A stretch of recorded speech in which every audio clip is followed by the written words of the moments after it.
dal leen ak jàmm ci seen chaîne entreprendre toi-même te dañ leen di laaj dañuy wax ci lan mooy cryptomonnaie. waaw lan mooy cryptomonnaie.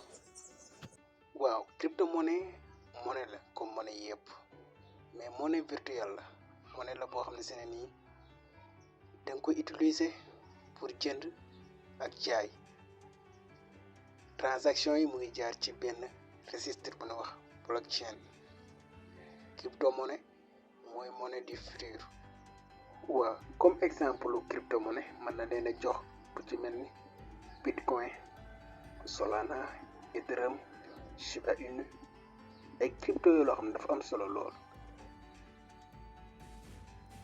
cryptomonnaie nag mooy véritable monnaie du futur ndaxte actuellement mu ngi am doole bu baax a baax ci àdduna bi mu ngi jël ampleur ba commencé jaaxal ñu bëree bëri donc ñu ngi invité ñëpp ñu lancé wu ci cryptomonnaie.